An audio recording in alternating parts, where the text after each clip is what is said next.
and the black prison of the conciergerie, the doomed of the day awaited their fate. They were in number as the weeks of the year. 52 were to roll that afternoon on the life tide of the city to the boundless, everlasting sea. Before their cells were quit of them, new occupants were appointed, before their blood ran into the blood spilled yesterday. The blood that was to mingle with theirs tomorrow was already set apart.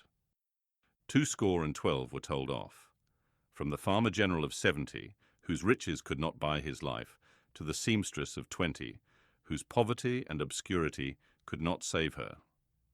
Physical diseases, engendered in the vices and neglects of men, will seize on victims of all degrees, and the frightful moral disorder, born of unspeakable suffering, intolerable oppression, and heartless indifference, smote equally without distinction.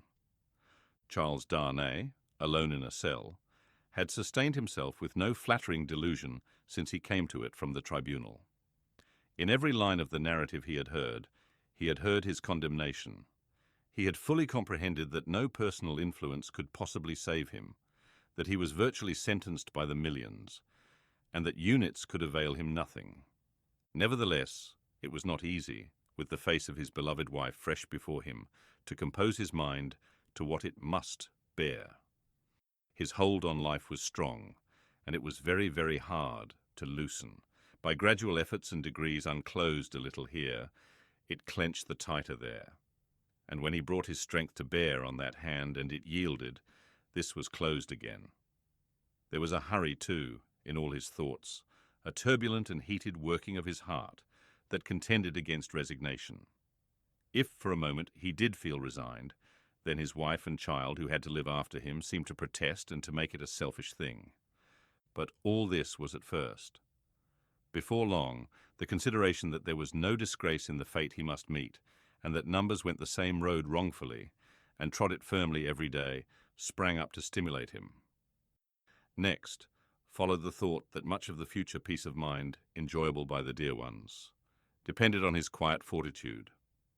So, by degrees he calmed into the better state, when he could raise his thoughts much higher and draw comfort down.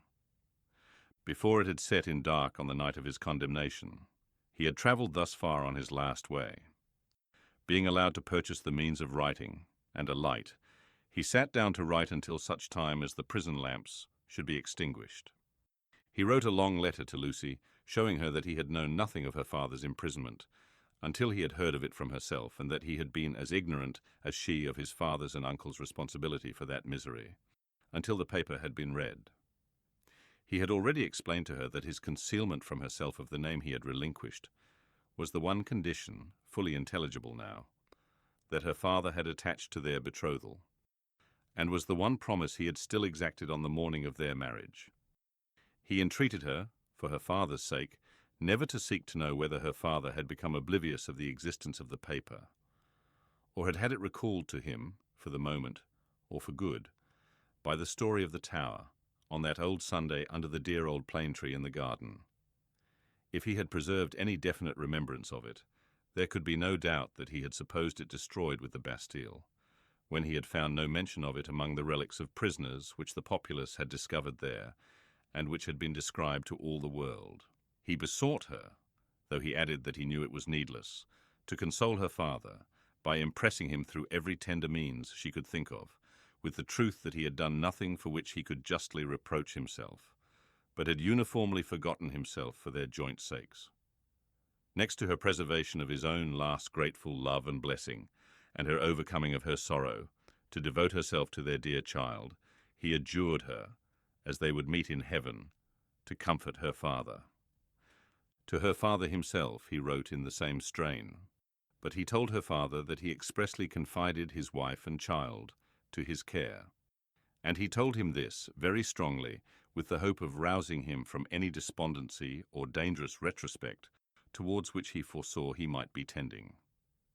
To Mr. Lorry he commended them all, and explained his worldly affairs. That done, with many added sentences of grateful friendship and warm attachment, all was done. He never thought of Carton. His mind was so full of the others that he never once thought of him. He had time to finish these letters before the lights were put out.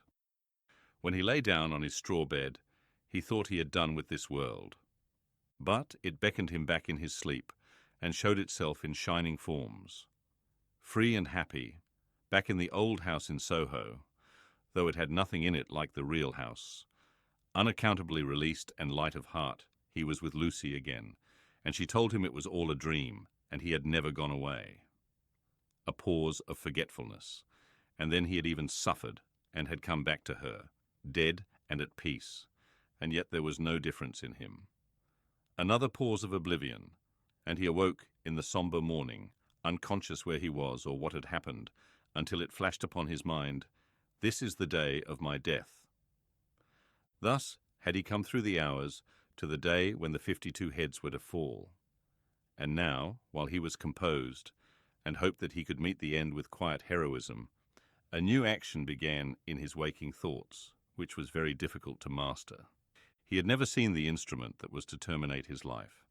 How high it was from the ground, how many steps it had, where he would be stood, how he would be touched, whether the touching hands would be dyed red, which way his face would be turned, whether he would be the first or might be the last.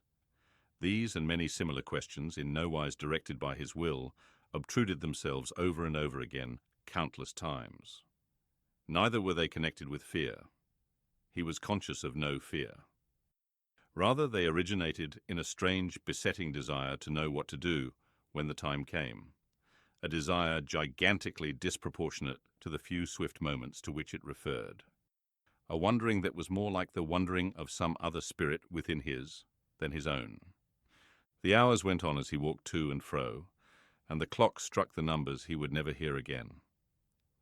9 gone forever, 10 gone forever, 11 gone forever, 12 coming on to pass away.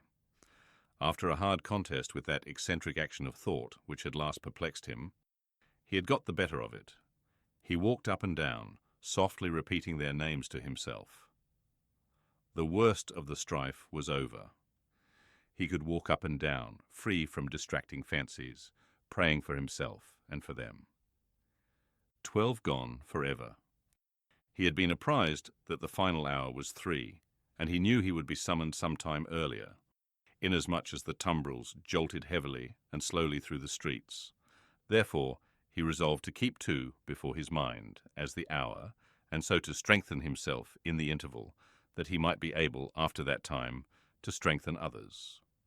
Walking regularly to and fro with his arms folded on his breast, a very different man from the prisoner who had walked to and fro at La Force, he heard one struck away from him without surprise. The hour had measured like most other hours. Devoutly thankful to heaven for his recovered self-possession, he thought, "There is but another now," and turned to walk again. Footsteps in the stone passage outside the door. He stopped. The key was put in the lock and turned. Before the door was opened, or as it opened, a man said in a low voice, in English, "He has never seen me here. I have kept out of his way. Go you in alone. I wait near. Lose no time." The door was quickly opened and closed, and there stood before him face to face, quiet, intent upon him, with the light of a smile on his features and a cautionary finger on his lip, Sydney Carton. There was something so bright and remarkable in his look that for the first moment the prisoner misdoubted him to be an apparition of his own imagining. But he spoke, and it was his voice. He took the prisoner's hand, and it was his real grasp. "Of all the people upon earth, you least expected to see me," he said. "I could not believe it to be you. I can scarcely believe it now. You are not." The apprehension came suddenly into his mind. "A prisoner?" "No. I am accidentally possessed of a power over one of the keepers here, and in virtue of it I stand before you. I come from her, your wife, dear Darnay." The prisoner wrung his hand. "I bring you a request from her." "What is it?" "A most earnest, pressing, and emphatic entreaty, addressed to you in the most pathetic tones of the voice so dear to you that you well remember." The prisoner turned his face partly aside. "You have no time to ask me why I bring it, or what it means. I have no time to tell you. You must comply with it. Take off those boots you wear and draw on these of mine. There was a chair against the wall of the cell behind the prisoner. Carton, pressing forward, had already, with the speed of lightning, got him down into it and stood over him barefoot. Draw on these boots of mine. Put your hands to them. Put your will to them. Quick! Carton, there is no escaping from this place. It never can be done. You will only die with me. It is madness. It would be madness if I asked you to escape. But do I? When I ask you to pass out at that door, tell me it is madness and remain here. Change that cravat for this of mine, that coat for this of mine. While you do it, let me take this ribbon from your hair and shake out your hair like this of mine. With wonderful quickness, and with a strength both of will and action that appeared quite supernatural, he forced all these changes upon him. The prisoner was like a young child in his hands. Carton, dear Carton, it is madness. It cannot be accomplished. It never can be done. It has been attempted and has always failed. I implore you not to add your death to the bitterness of mine. Do I ask you, my dear Darnay, to pass the door? When I ask that, refuse. There are pen and ink and paper on this table. Is your hand steady enough to write? It was when you came in. Steady it again and write what I shall dictate. Quick, friend, quick. Pressing his hand to his bewildered head, Darnay sat down at the table. Carton, with his right hand in his breast, stood close beside him. Write exactly as I speak. To whom do I address it? To no one. Carton still had his hand in his breast. Do I date it? No. The prisoner looked up at each question. Carton, standing over him with his hand in his breast, looked down. If you remember, said Carton, dictating, the words that passed between us long ago, you will readily comprehend this when you see it. You do remember them, I know. It is not in your nature to forget them. He was drawing his hand from his breast, the prisoner chancing to look up in his hurried wonder as he wrote. The hand stopped, closing upon something. Have you written "forget them"? Carton asked. I have. Is that a weapon in your hand? No, I'm not armed. What is it in your hand? You shall know directly. Write on. There are but a few words more. He dictated again. I am thankful that the time has come when I can prove them. That I do so is no subject for regret or grief. As he said these words with his eyes fixed on the writer, his hand slowly and softly moved down close to the writer's face. The pen dropped from Darnay's fingers on the table, and he looked about him vacantly. What vapour is that? He asked. Vapour? Something that crossed me? I am conscious of nothing. There can be nothing here.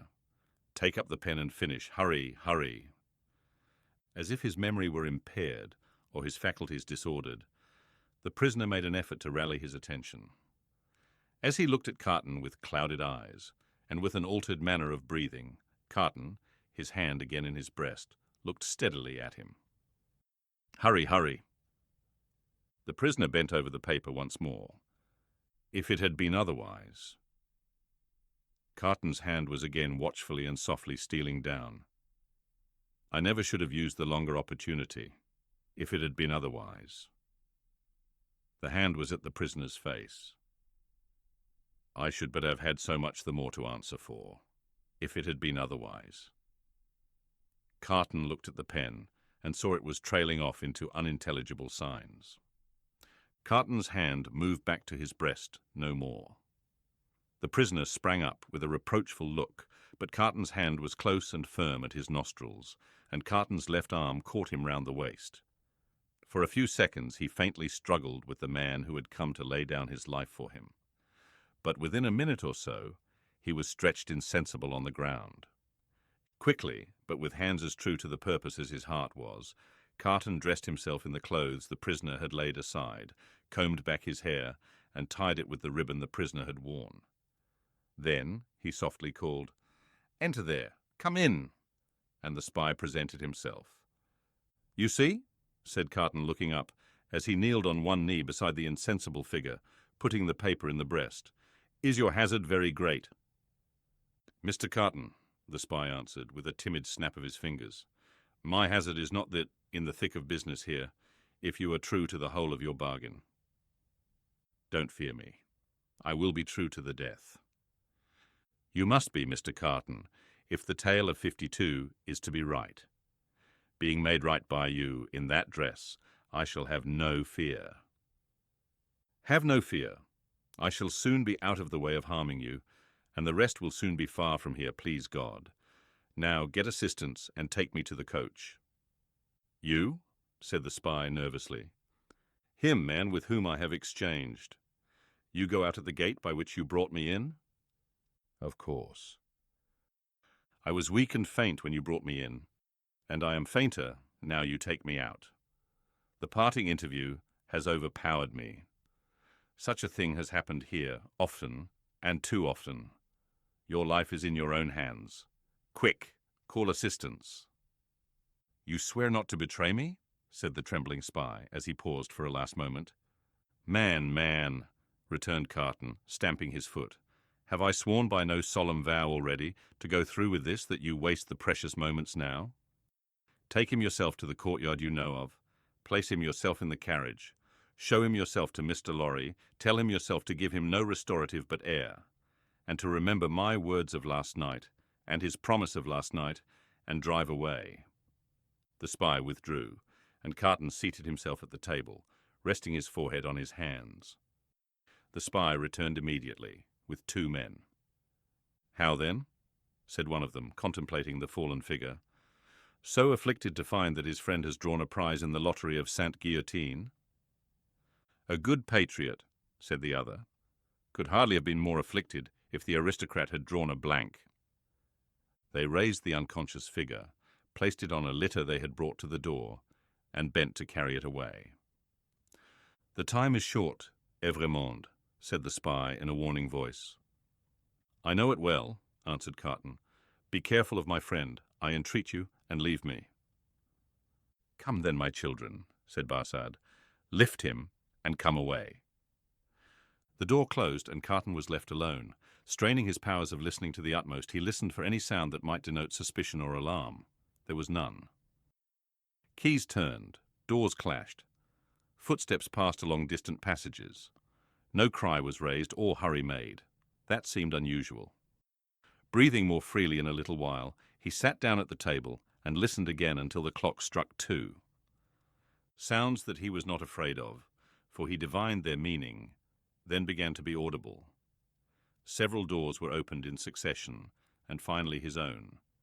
A jailer with a list in his hand looked in, merely saying, "Follow me, Evrémonde."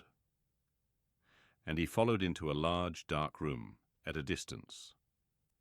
It was a dark winter day, and what with the shadows within, and what with the shadows without, he could but dimly discern the others who were brought there to have their arms bound.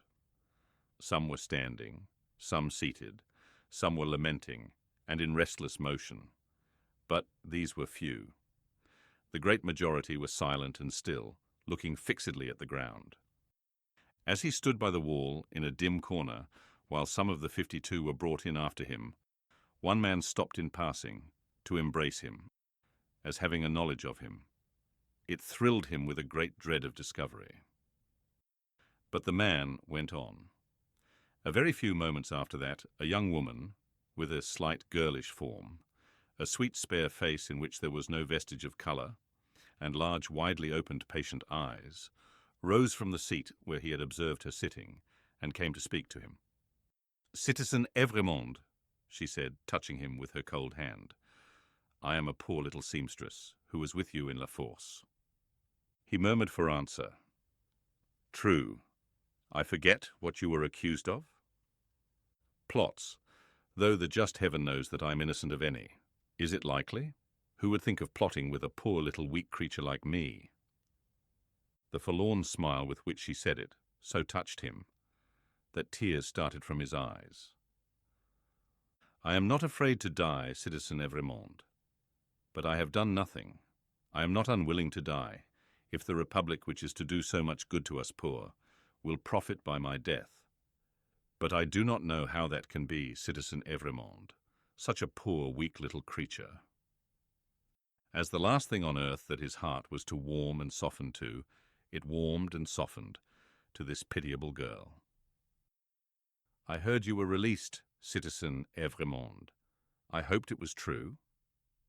"It was, but I was again taken and condemned. If I may ride with you, citizen Evrémonde, will you let me hold your hand?